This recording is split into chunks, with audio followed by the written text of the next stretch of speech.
Sandeep Kumar. Sandeep Kumar, you have to join with your name and register number.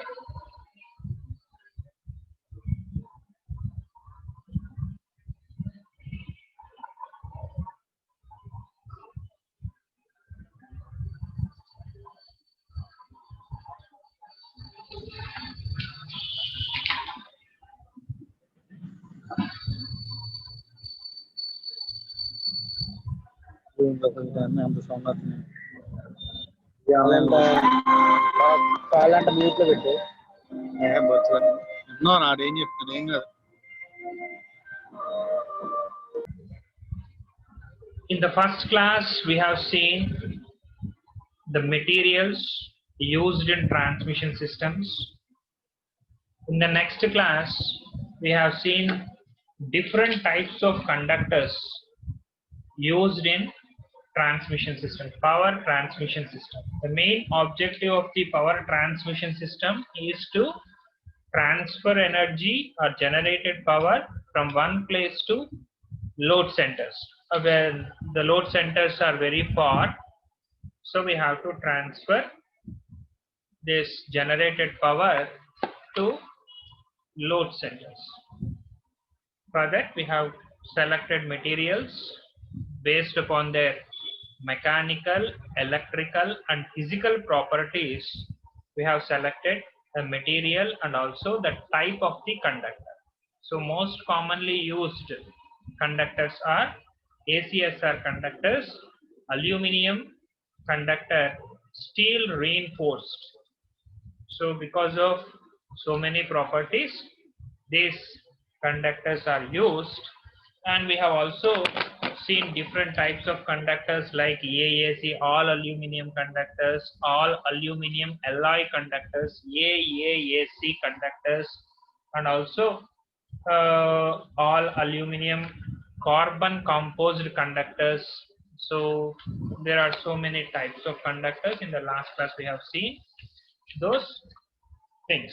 Now coming to the electrical parameters of the transmission line. Electrical parameters of the transmission line means that is resistance, that is series resistance, series inductance, and shunt capacitance or shunt capacitance, and also shunt admittance, shunt conductance, not shunt admittance. It is shunt admittance. These are the electrical parameters. So series resistance, inductance and capacitance, and also conductance. These are the four electrical parameters. So we have to calculate each and every parameter in case of transmission line to find out the regulation of the or efficiency of a transmission. Once we know these electrical parameters, so we can easily find out the efficiency of transmission line or transmission system. So coming to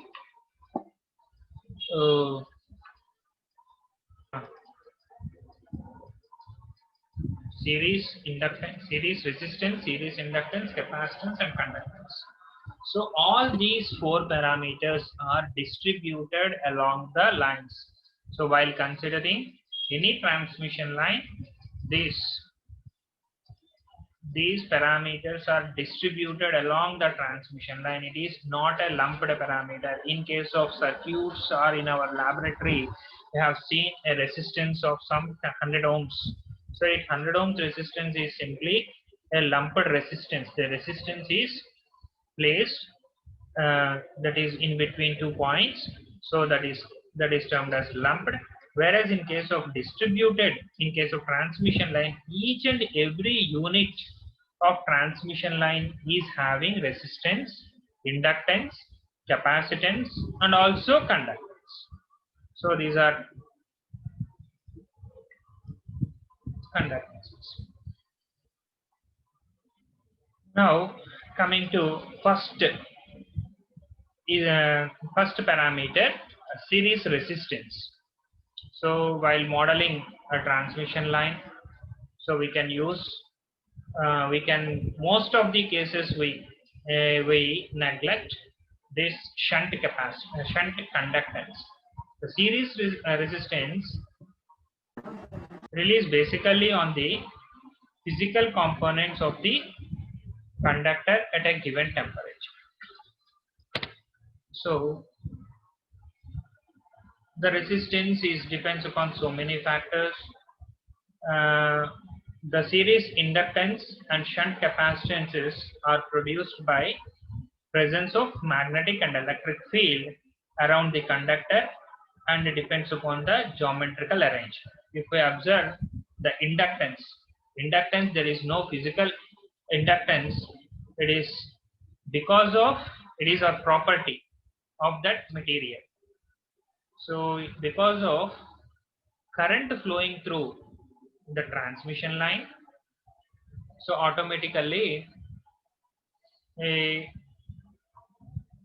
inductance appears. So similarly, whenever when two charged bodies, so one is a transmission line is taken as one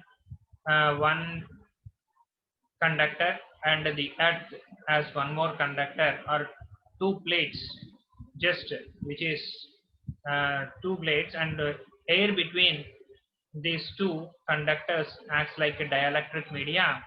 When two conductors and in between dielectric media, it acts like a capacitor. So this capacitance, inductance, everything is because of magnetic field and electric field around the conductors, and also geometrical arrangements. Shape of the conductor depends upon shape of the conductor and the clearance between these two. The shunt conductance is due to leakage current flows across the insulators and A's. So a small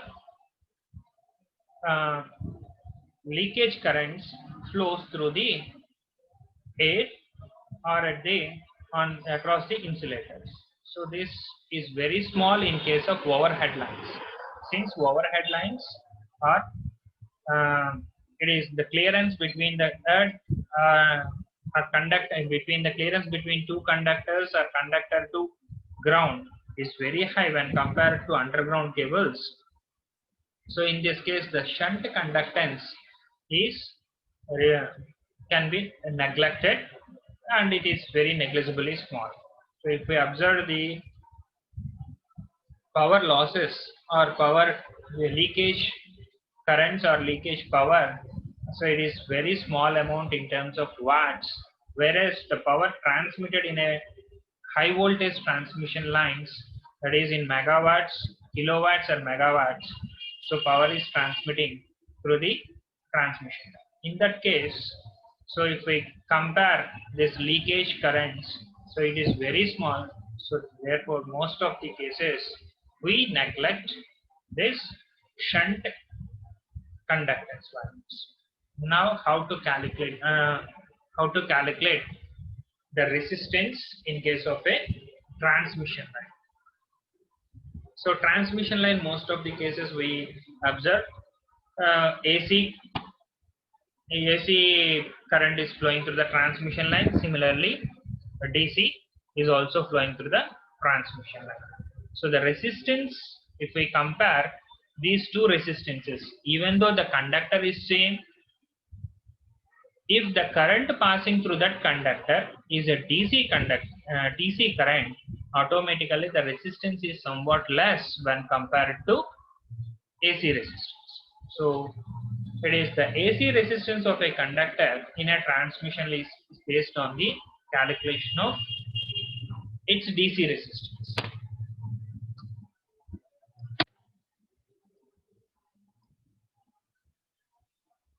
In case of DC resistance,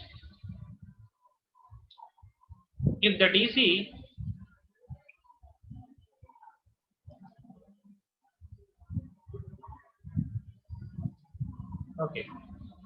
if DC current is flowing around along a round cylindrical conductor, the current is uniformly distributed over its cross-sectional area and its DC resistance is evaluated by using this formula.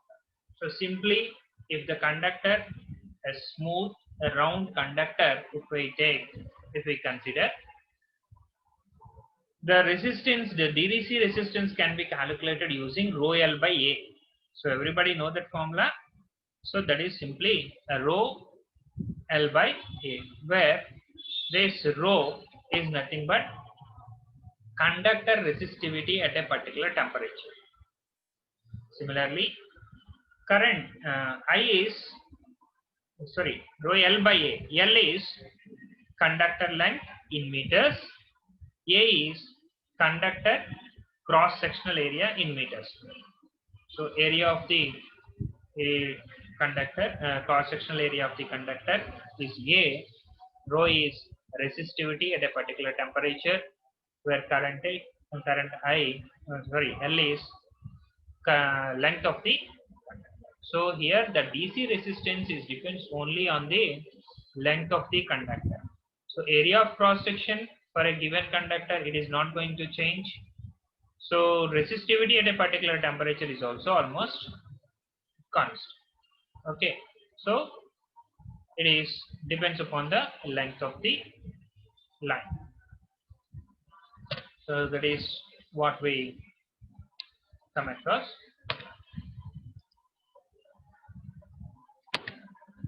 The next, if I want to calculate an AC resistance, so AC resistance is equal to some constant multiplied with DC resistance. Its value changes from 1.2 to 1.5. So it is nearly, roughly, it is nearly 1.2 times of DC resistance. Why? So in case of AC current flowing through the resistance through a conductor, mainly it depends upon temperature and spiraling of stranded conductors. Next one is frequency or skin effect, and fourth one more, in case of very high voltages, depends upon the conductor configuration. That is means bundled conductors are used for high voltage transmissions. So even that, in that case, the resistance, the effective resistance is going to affect. So as the temperature increases, we all know the resistance increases. The spiraling of standard conductor means, so you'll see, so because of that length of the conductor increases, automatically the resistance increases, and friction effect and bundling. First, coming to first one, that is temperature. We all know this, rho is equal to, rho at a particular temperature is equal to, so resistivity of a conducting material varies linearly over a normal operating range according to this formula. At a temperature, if at a desired temperature, rho value at a particular temperature, so T2 is desired value, where T is temperature constant. So using this formula, we can find out rho value. Once we know the rho value, so we can easily find out even the resistance, DC resistance. Thereby, we can evaluate AC resistance. The AC resistance in practice, if I want to calculate, once the design is completed, everything is in operating condition, we can use this formula.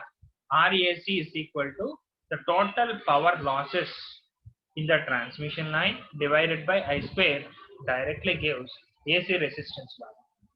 So we can find out practically using this, or by considering all these effects, we can find out the resistance of a conductor. So the first one is, it depends upon conductor. If the temperature of the conductor rises, automatically the resistance is increased.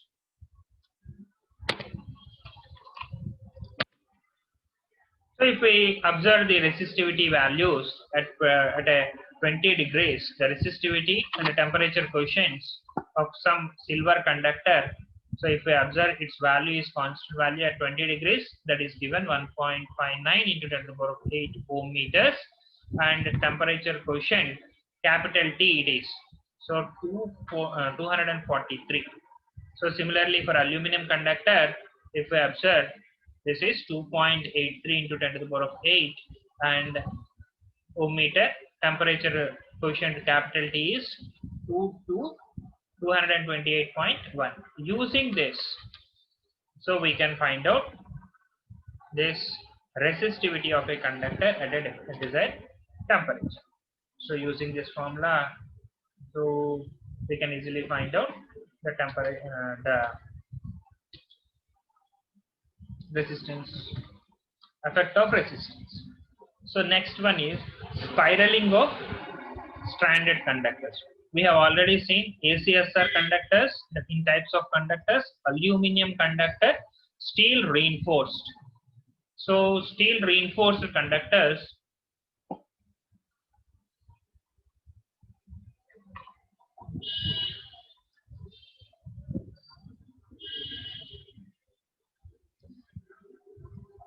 okay, is one of the most commonly used conductor in transmission line.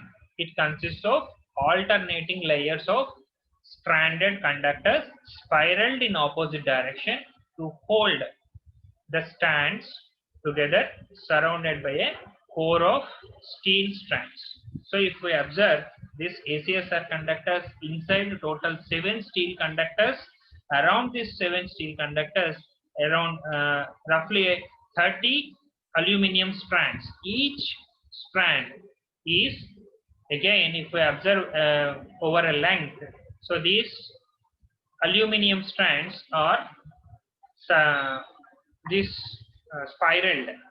So to increase the mechanical strength of the conductor, these first the steel strands are used as core, and above this there is one more layer of aluminum conductors. Again, these conductors are spiraled. Similarly, on this, again one more layer of aluminum conductors. These conductors are again spiraled in opposite direction. This is in upward direction. If we observe, this layer is again in downward direction, where this spiraling increases the mechanical strength of the conductor. So again, coming to that is increasing the mechanical strength of the conductor. But in case of electrical property, that means it increases the resistance of the conductor. If we do like this, it automatically increases the, how it is going to increase.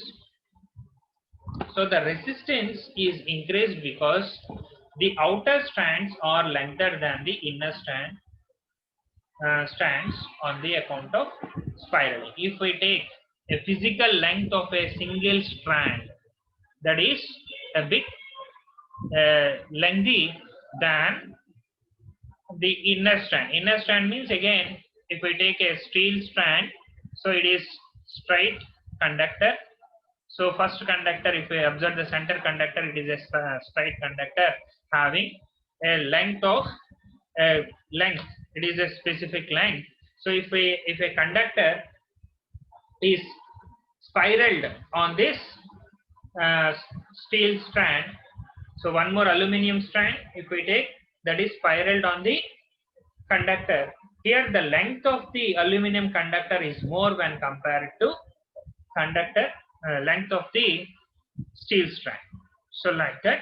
So if we take number of strands of aluminum, so it is the length of the aluminum conductor increases.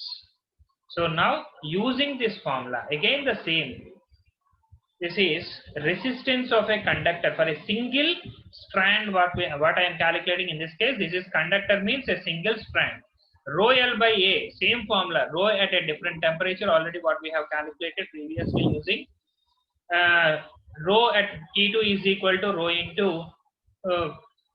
So this using this formula, T2 plus T by T1 plus T, we can find out rho value at a particular temperature.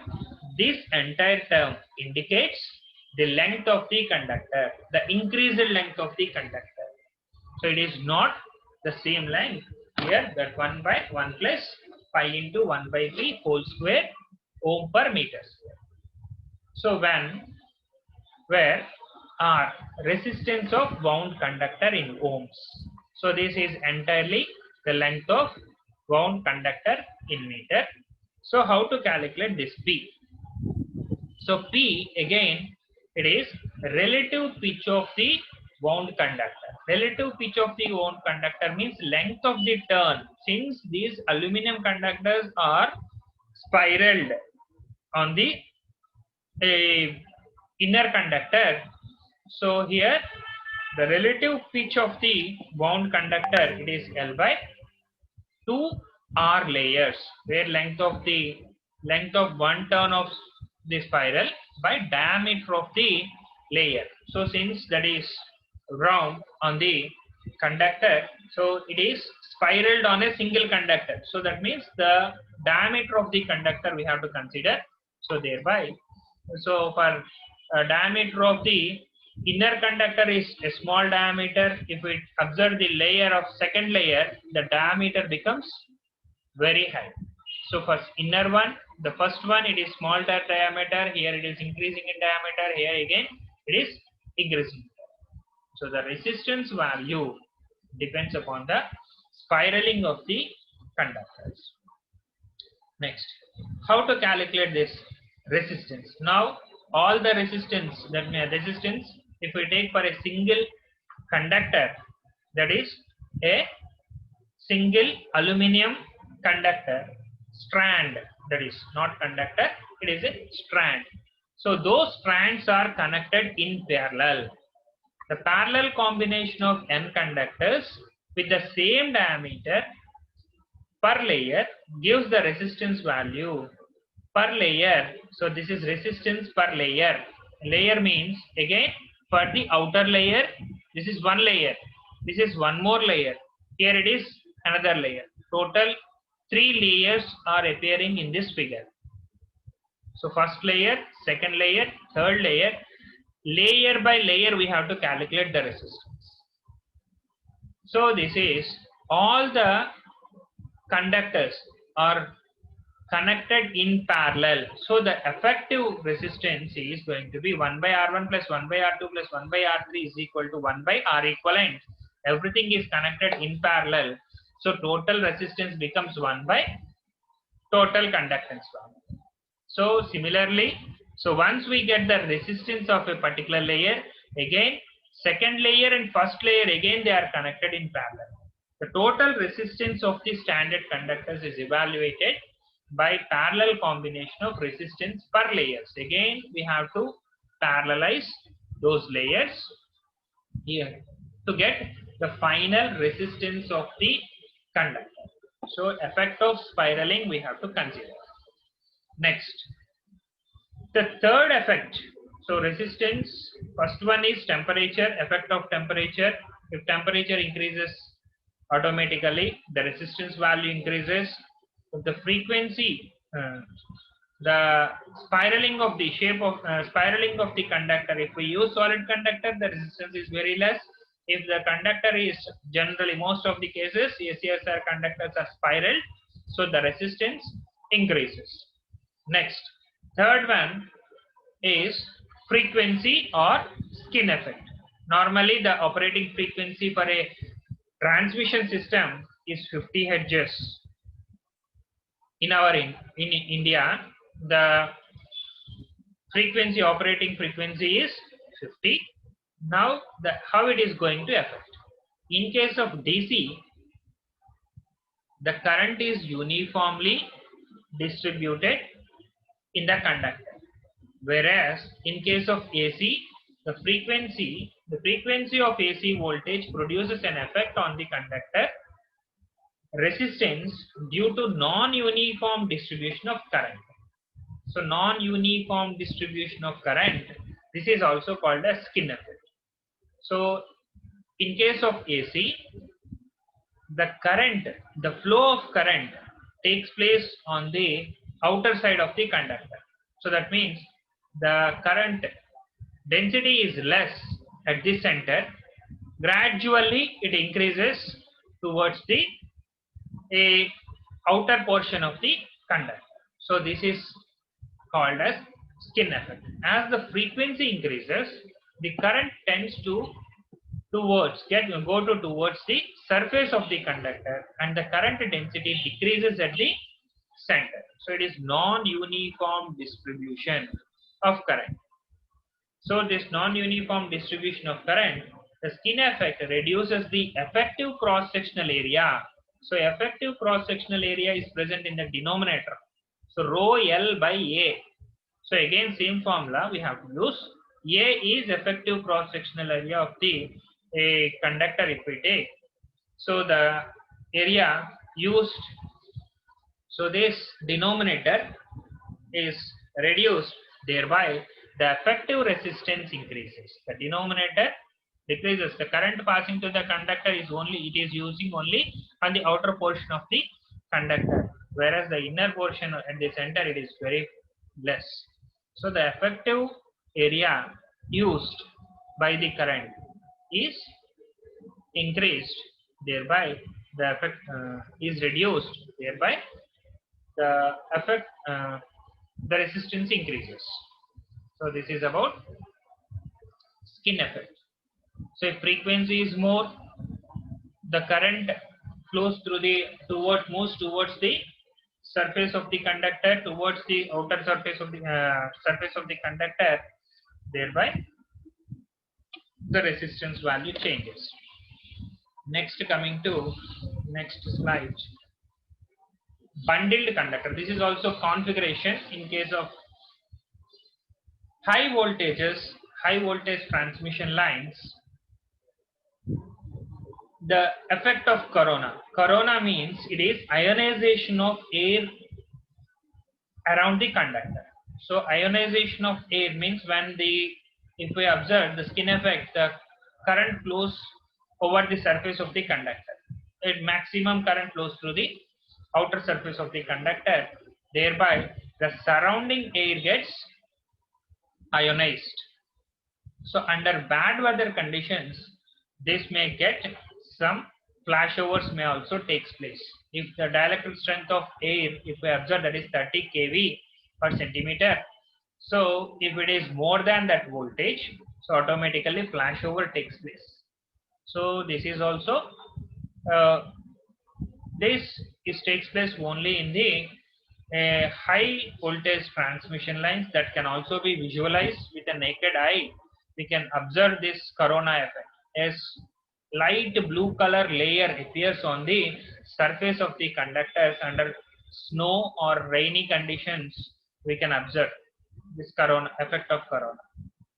Now, how it is going to affect means by increasing the number of conductors per phase. So bundled conductors means if we observe on a transmission line, in some transmission lines, high voltage transmission lines, two conductors are connected, two transmission lines are placed are bundled with a insulating material. So two, in some cases 3 conductors, in some cases 4 conductors on a single phase. If we observe a single circuit line means it is having R phase, Y phase, B phase, R, Y, B phases. In first R phase, there are 2 conductors tightly bundled, not tightly, with a distance it is bundled either in this configuration, first either 2 conductors or 3 conductors, or some cases it is 4 conductors. For very high voltages, if we go for ultra high voltages, it may be 5 or 6 conductors are bundled together and it is acting like a single phase. So only to carry the more current capacity. So this is in case of high voltage transmission lines, this configuration is going to use. By increasing the number of conductors per phase, the total cross-sectional area increases, the current capacity increases, and the total resistance.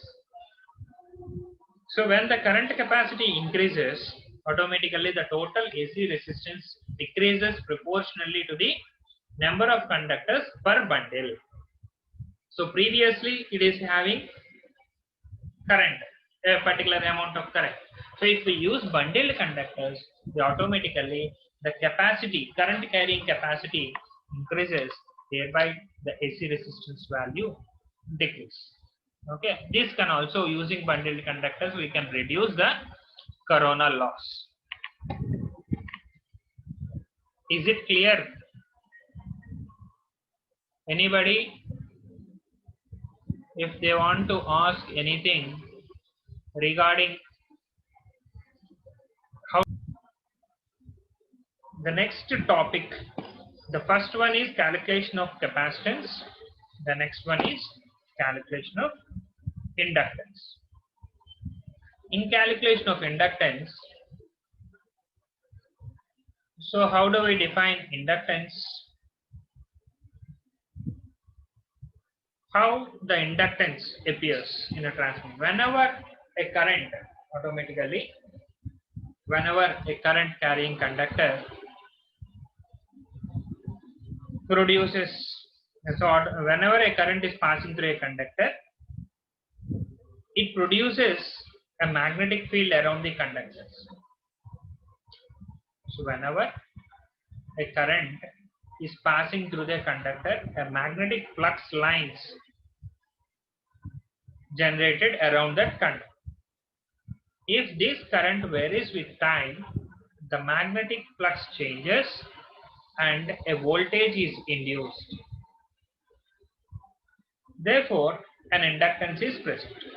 So it is constant. We know that Faraday's law. Whenever a current carrying conductor placed in a magnetic field changes, EMF is induced. That is Faraday's law. So here the constant of proportionality E is equal to L di by dt. So change in current with respect to time, or change in flux d phi by dt and d phi by dt. So here the current is varying with respect to time, which produces a voltage. So the constant of proportionality is nothing but inductance. This can also be defined as, it is the ratio of magnetic flux linkage to the current passing through the conductor. So magnetic flux linkages. Okay, so which can also be written L inductance is equal to lambda magnetic flux linkage by current passing through that conductor. So for calculating the inductance in case of transmission lines, calculation of inductance,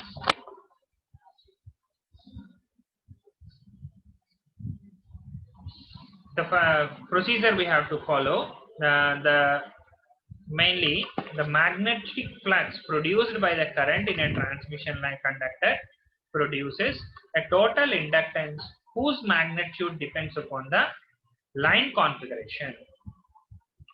To determine the inductance of the line, it is necessary to calculate The first one, so to calculate the inductance, first we have to calculate magnetic field intensity at a particular point. So magnetic field intensity around the conductor. So that can be obtained by Ampere's law. Once we get the magnetic field intensity, the next step we have to calculate magnetic flux density. So Frank, we know the relation between magnetic flux density and magnetic field intensity, which is nothing but simply it is B is equal to mu into H. So mu is nothing but permeability of the material. So which can also be mu is equal to mu naught into mu r, relative permeability, absolute permeability. So using this formula, we can easily find out magnetic flux density. Once we know the magnetic flux density in a particular at a particular point, so next step is magnetic flux linkages. To get the magnetic flux linkages, first we have to calculate magnetic flux. Once flux density is known, flux density multiplied with area, automatically you will get flux. Once we know the flux, that multiplied with the number of conductors. So most of the cases in transmission lines, that is one conductor. If we take a single conductor, or in case of practical for calculation purpose, we'll take n is equal to 1. So that magnetic flux linkages is equal to magnetic flux. Okay, since if n is equal to 1, that becomes magnetic flux. Okay, the next step, once we know the magnetic flux linkages, that divided by current passing through that conductor directly gives inductance of the particular conductor. So like that, we have to determine, we have to follow these 4 steps to find out the magnetic, the inductance present in a conductor. So is it clear? Next, if we observe a single conductor. So a single conductor, if I want to calculate a current inductance due to that conductor, when current I is passing through that conductor, and if the length of the conductor, if we assume it is an infinite length, and the return conductor is at somewhere very far away, and it is at an infinite distance, because the effect of return conductor is not considered while calculating the inductance. Only what we are calculating is, in this case, only the inductance due to solid conductor, only single conductor. So and some more assumptions while calculating this inductance in a solid conductor. First assumption is, if the conductor is made up of non-magnetic material. So non-magnetic material, in that case, directly we can take mu value. So mu, our relative permeability, is assumed to be 1, so that we can get a constant value. And also one more assumption, the current is assumed to be uniformly distributed. Uniformly distributed, even though the current passing through this is AC current. So what we are assuming that there is no skin effect. So considering these 2 assumptions, we can easily find out the inductance in case of solid current. So here the current is passing uniformly distributed. Therefore, whenever a current is passing through a conductor, the flux is encircled. This flux, the magnetic field, is generated internally and also external to this conductor. So internal and external to this conductor. Here the permeability value is different. Here the permeability value is different. So we have to calculate. So here the inductance is magnetic flux linkage to current passing through conductor. While considering the while calculating inductance present inside this conductor, so inductance means magnetic flux linkages inside the conductor to current passing through this conductor. So here the current value is something. It is uniformly distributed over the surface. It is uniformly distributed inside the conductor. So, and if we consider the external inductance, external inductance, not external inductance, external flux linkages. So here the magnetic flux is generated due to current passing through inside the conductor. Similarly, the flux lines is surrounded over the conductor. So here these two inductance values are different.